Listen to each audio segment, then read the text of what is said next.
सौरभ, अगर आप बता सके दिन भर किस तरह की आपने स्थिति देखी है किसानों के आंदोलन को लेकर और आप इस समय कहां पर हैं?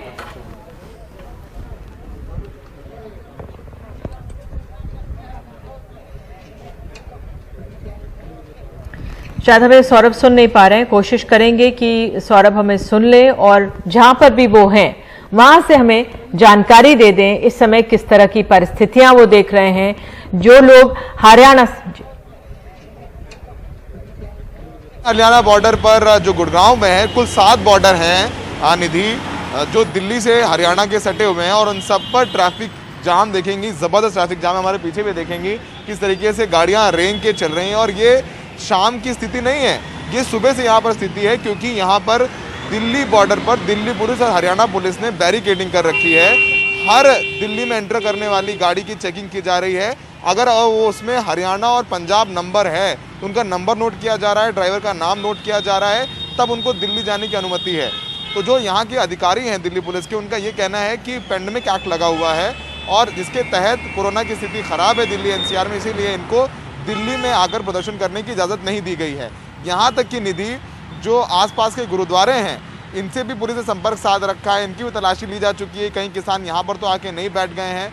यही वजह है कि आज सुबह से कुछ ग्रुप्स में किसान आए, उनको रोक करके डिटेन किया गया है। स्वराज अभियान के योगेंद्र यादव भी ग्रुप के साथ गुरुग्राम पहुँचे थे किसी तरीके से, उनको भी डिटेन कर लिया गया। और पुलिस ने यही कहा कि पेंडेमिक एक्ट लगा हुआ, इस पर उन्होंने कहा कि दुष्यंत चौटाला की रैली हो गई 3 दिन पहले, हज़ारों लोग शामिल थे, मास्क नहीं पहने हुए थे, तब कोरोना का हवाला क्यों नहीं दिया गया, किसानों के लिए क्यों ये कहा जाएगा। और सबसे बड़ी बात यह है कि दिल्ली पुलिस को लगता है कि कल तक किसान दिल्ली बॉर्डर पर नहीं पहुंचेंगे। हो सकता है तब तक जिस तरीके से हरियाणा में गजाली बता रहे, करनाल हो चाहे पानीपत हो, वहां पर पुलिस ने इनको रोकने की कोशिश की है और वो रुके नहीं है या फिर पूरी तरीके से उनको रोका नहीं है।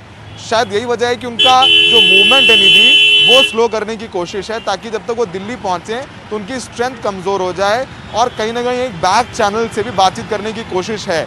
तो यहाँ पर यही कहा जा रहा है कि जब अगर दिल्ली बॉर्डर पहुँचते भी हैं तो यहाँ पर उनसे कहा जाएगा कि एक डेलीगेशन बनाए और उस डेलीगेशन को अंदर दिल्ली जाकर के कृषि मंत्रालय में या फिर जहाँ जिस अधिकारी से वो बात करना चाहते हैं उनसे मिलवा दिया जाएगा। तो ये तैयारी है, लेकिन कोशिश ये है कि इनका जो मूवमेंट है उसे हरियाणा में ही स्लो कर दिया जाए, ताकि दिल्ली पहुंचते पहुंचते इनके जो नंबर्स है, संख्या बल भी कम हो जाए और इनकी शक्ति भी कम हो जाए। निधि, बिल्कुल सौरभ, आपने जो एक अहम बात की बैक चैनल टॉक्स की, क्योंकि अब जो हमारे कृषि मंत्री हैं थावरचंद गहलोत, उनकी तरफ से कहा जा रहा है 3 दिसंबर को किसान भाइयों से बातचीत होने ही वाली है।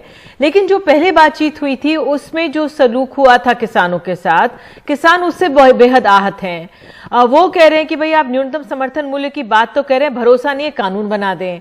अब सरकार का रुख जो भी रहा हो, ऐसे में क्यों अब तक किसानों का भरोसा नहीं जीत पाए, वो एक अहम सवाल रह जाता है। बहरहाल आपने जो स्थिति बताई, पुलिस का इतना भारी बंदोबस्त है। अब ये भी है कि जो मेट्रो सेवाएं हैं वो एनसीआर से दिल्ली की तरफ नहीं है, लेकिन दिल्ली में जो लोग हैं वो एनसीआर जा सकते हैं। उस लिहाज से रात में या सुबह तक किस तरह की आप बॉर्डर पे बंदोबस्त का सोच रहे हैं? जो लोग दिल्ली से गुड़गांव जाते हैं काम करने के लिए, क्या सुबह उनको परेशानी हो सकती है? क्योंकि तमाम लोग हाईवे के मूवमेंट के बारे में भी जानना चाह रहे हैं। देखिए, बिल्कुल निधि, दिल्ली से गुड़गांव जाने के 3 मुख्य मार्ग हैं। एक जो सीधे जो हाईवे महिपालपुर T3 लेके जाते हैं, वहाँ पर रजौकड़ी बॉर्डर है, वहाँ दिल्ली से गुड़गांव एंट्री करने के लिए कोई चेकिंग नहीं हो रही है।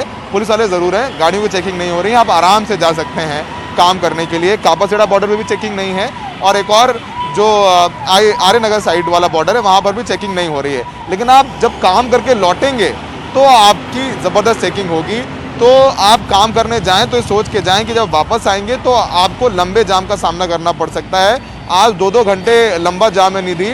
तो ये भी बता दें एक लाइटर नोट पे कि सिंधु बॉर्डर पर तो कई लोग हैं जिनकी बारात दिल्ली आनी थी, वो बेचारे 2 गाड़ियों में ही आ रहे थे, 50 से कम की तादाद में आ रहे थे, वो बारात लेकर दिल्ली नहीं पहुंच पाए हैं। तो ये समस्याएं भी एक प्रैक्टिकल समस्याएं, लेकिन समस्याएं तो हैं, लोगों को सामना जरूर करना पड़ रहा है ट्रैफिक का, क्योंकि दिल्ली पुलिस किसानों को ढूंढ रही है गाड़ियों में और उनका कहना है किसानों को दिल्ली में आकर प्रदर्शन करने की अनुमति नहीं है। बिल्कुल सौरभ, वाकई में भले ही मैं मुस्कुरा रही हूँ लेकिन बहुत ही परेशानी भरा सबब होगा, क्योंकि वैसे ही इतने समय के बाद ये अच्छा साया माना जाता है शादियों के लिए आया, उसमें अगर इतना ट्रैफिक जैम में बारातें रुक जाएंगी तो वाकई में मुश्किल होगी परिवारों के लिए। लेकिन हमारे किसान भाई जो हैं वो बहुत समस्याएं इस समय झेल रहे हैं, वो अपने ज़मीनी मुद्दों से जुड़े हुए परेशानी में हैं और उनको सरकार का काम बनता है कि उनका भरोसा जीते।